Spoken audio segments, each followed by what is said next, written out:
Gitu. Ini kan ibaratnya PSSI lagi digoyah krisis kepercayaan publik. Nah, salah satu kuncinya adalah di komunikasi tuh belajar kalau mengatasi komunikasi krisis kayak gini itu perlu adanya key opinion leader yang keluar bersuara, ngasih penjelasan, kasih kalimat-kalimat penenang, kasih tahu duduk perkaranya walaupun nggak secara terbuka gitu ya. Statement kayak Pak Arya Sinulinga gitu memang agak blunder kayak nyamain Clifford sama Ancelotti. Iya, ngapain sih itu? Erick Thohir sampai harus bersafari podcast untuk menjelaskan apa yang terjadi di antara para pemain serta pelatih timnas Indonesia. Selengkapnya kita bahas hanya di obrolan bola anak rental.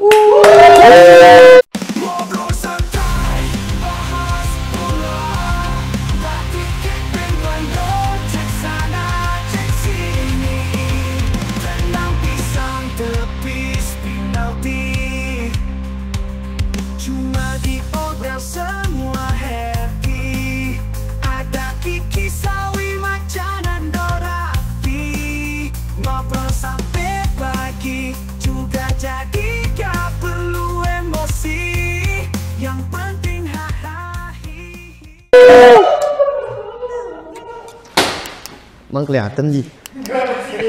Kagak, ini orang kan kepotong segini. Aduh. Erick Thohir bersafari podcast. Gue lihat 2-3 hari di YouTube. Erick Thohir sama Liputan 6 sama Rosiana Silalahi sama ini sama itu. Luar biasa. Take responsibility as a chairman of PSSI gitu ya. Iya. Tua BUMN. Justru itu jadi ketinggalan yang BUMN nggak beres sih. Gak beres ya? Gak beres tuh BUMN. Ya lagi gimana PSSI aja udah semeraut terus disuruh pegang BUMN juga ya susah juga. Nah, gimana sih penempatannya? Oh begitu. Tapi mau siapa lagi? Ya maksudnya di BUMN udah cabut aja. Tapi kita sekarang bahas safari politiknya Erick Thohir. Kalau gue ngeliat ada yang bilang gini, gue juga lihat di Twitter tuh ada yang bilang kalau boleh saran kurangi safari politiknya katanya, fokus aja sama apa yang ada sekarang, perbaiki bla bla bla. Kalau gue bilang itu harus dalam hal public relation, PR krisisnya itu loh, cara mengatasi krisis kepercayaan publik gitu. Ini kan ibaratnya PSSI lagi digoyah krisis kepercayaan publik. Nah, salah satu kuncinya adalah di komunikasi tuh belajar kalau mengatasi komunikasi krisis kayak gini itu perlu adanya key opinion leader yang keluar bersuara, ngasih penjelasan, kasih kalimat-kalimat penenang, kasih tahu duduk perkaranya walaupun nggak secara terbuka gitu ya.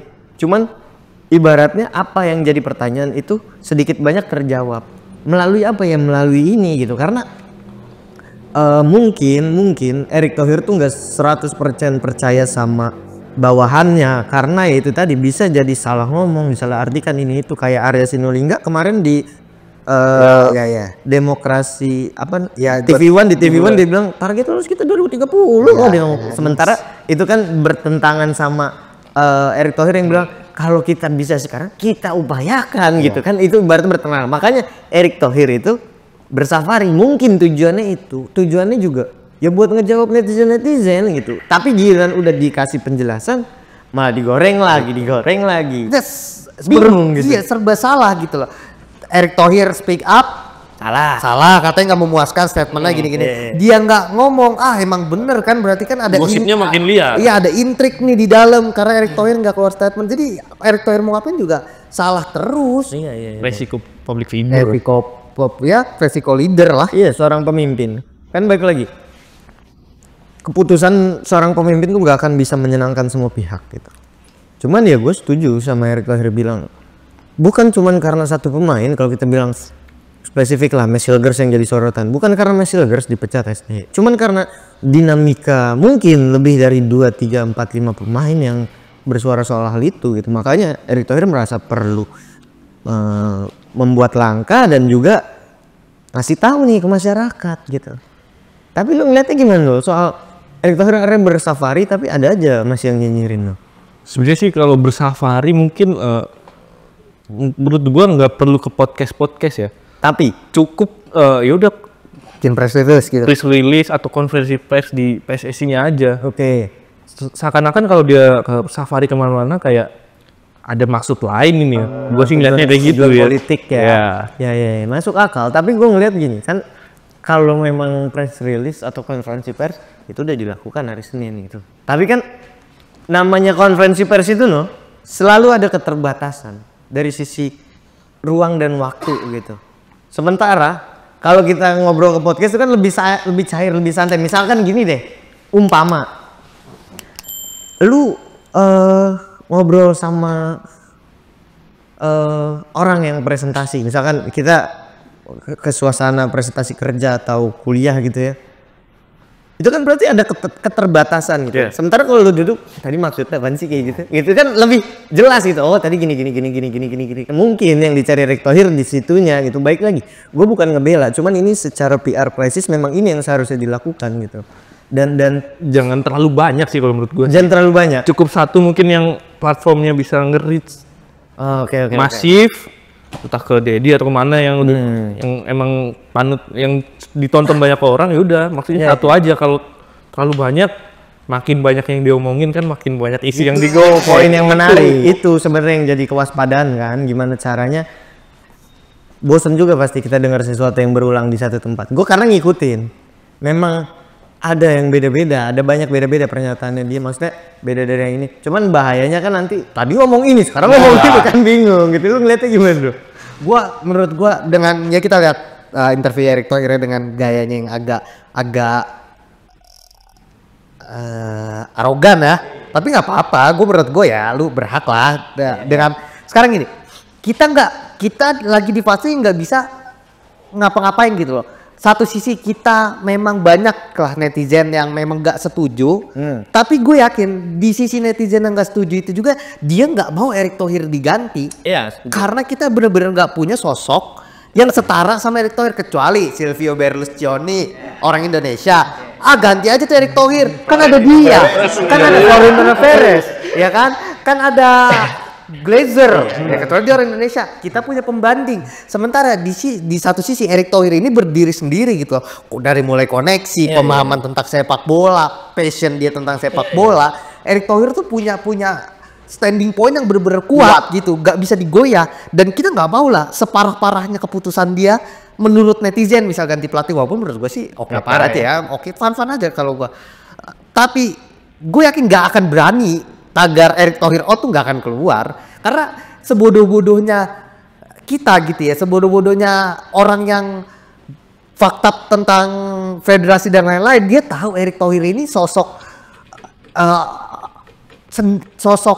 yang memang sangat kuat di sepak bola kita. Dia berjasa gitu loh, kita akuin dia berjasa dan gak bisa digoyang. Kita nggak punya pembanding lain. Mau siapa? Si Edi, terus mau Menpora. balik lagi zaman kegelapan. iya, nggak mungkin diganti. Jadi menurut gua tujuan Erick Thohir keliling-keliling, ya kalau dibilang bersafari politik, ya dipertahankan aja STY. Ya kan, dia tinggal bilang ya itu nggak sesuai sama kita, atau ya target kita memang 2030 dia kampanye nanti. Ya kalau saya akan masukkan Indonesia ke Piala Dunia bla bla bla. Buktinya dia gambling kan, karena gue yakin Erick Thohir tuh punya passion juga di sepak bola. Dia memang suka gitu loh, dan gini, dia punya ekspektasi kayak kita sama. Bedanya dia punya power untuk menentukan. Ketika sesuatu udah nggak berjalan sesuai dia, gue ganti ya. Apalagi gini, pemain ngomong misalnya ke Sintayong, coach harusnya gini loh, harusnya gini. Datang lagi coach harusnya gini. Jangan so tau lu. Jangan so tau lu. Ibaratnya ya. Iya, pasti ngadu ke Erick Thohir. Pak, saya udah usaha, udah begini, udah begitu. Malah saya nggak dimasukin line up, malah saya dicopot dari kapten. Asumsi. Kan kita nggak tahu ini. Ya Erick Thohir gerah juga dong, ya kan. Maksud gua Sintayong tuh bukan tanpa dosa juga. Iya. Gitu. Dia tetap lah ada plus minus. Plusnya banyak tapi minusnya tetap ada gitu. Tinggal masalah pertimbangan keharmonisan tim aja Erick Thohir bisa mempertahankan atau memang seperti ini akhirnya diganti gitu. Walaupun statement-statement kayak Pak Arya Sinulinga gitu memang agak blunder kayak nyamain Clifford sama Ancelotti. Iya, ngapain sih? Itu Gak terlalu level juga. gak bisa, Gak jelas sih. Ancelotti nggak punya taktik, tapi dia punya Ronaldo. Dia nggak punya taktik, dia punya Vinicius. Lagi juga dia nggak punya taktik, tapi enggak lagi. Sejak kapan Ancelotti nggak punya taktik? Itu pertanyaan gua. Dia itu jenius. Tapi gue jadi kayak gue tahu tuh yang ngebisikin siapa. Ancelotti gak punya taktik. Kalau gak bilang Ancelotti miskin taktik. Mungkin Pak Arya salah temen diskusi. Kalau Ancelotti nggak punya taktik, dia nggak mungkin punya 5 piala Liga Champions. Dia nggak mungkin menang Liga Inggris. Iya, bakal melatih tim terbaik di dunia. Terus nggak punya taktik, nggak punya taktiknya, dia tetap punya gitu loh. Bukan nggak punya taktik, taktiknya kurang populer di era sekarang. Di era AC Milan 2000 legend. Siapa yang bisa nyanyiin dia? Chelsea awal-awal paling produktif. Masa gue enggak apple to apple. Patrick Kluivert jam terbangnya nggak ada. Lu bandingin sama Ancelotti yang udah 40 tahun 30 tahun ngelatih enggak. Iya, dibandingin sama Zidane, dia memang secara pemain Kluivert sama Zidane tipis-tipis ya kan. Tapi Zidane Datang BBC. itu Zidane punya pemain bagus. Iya, ngelatih Beda. Madrid ada BBC. Beda respect-nya juga beda gitu. Dan mati golnya begitu Bel salto, Ronaldo salto. Enggak bisa lah. Secara kualitas pemain juga beda gitu. Dan Kluivert sama Zidane ya yang enggak secara pemain mungkin dia ada di era yang mirip-mirip ya. Iya. Tapi secara karir kepelatihan Zidane memang terlalu meroket lah Terlalu mulus. terlalu mulus. Sementara Kluivert kan apa turun terus gitu. Jadi ya jam kayak gitu-gitu siapa yang bisikin lah sebenarnya salah itu. Lucu banget. Ngomong kosong aja Ancelotti nggak boleh takut tuh anjing, gue gak benci dong ngomong gue. Kalau dia ngomong apa, Erick Thohir kan juga ngomong berangkat kan bilang nggak punya track record sebagai pelatih kepala yang bagus. Apa nggak punya track record sebagai pelatih kepala? Tapi Erick Thohir ngomong bandingin sama De La Fuente Spanyol itu rada masuk akal karena ibaratnya lu dari nothing to something kayak Guardiola di Barca itu rada masuk akal. Cuman kalau udah apple to apple ke asli yang udah berjaya. Kita lu sebut nama-nama baru gitu loh, yang baru-baru. Iya, company, Vincent Company, Ernest Slot, iya kan saya muncul muncul nama-nama. Kenapa harus Ancelotti dan Zidane yang notabene back apa Raja terakhir repeat Champions League dan pemegang piala champion terbanyak gak? Siapa yang nulisin skripnya itu siapa aja? diskusi sama siapa is? Gue pertanyaan gue diskusi sama siapa? Gue tahu dah. Yang membisikin gini, Pak Arya tuh gue tau lah dia entangan karena Erick Thohir dari BUMN pun dia keras kan.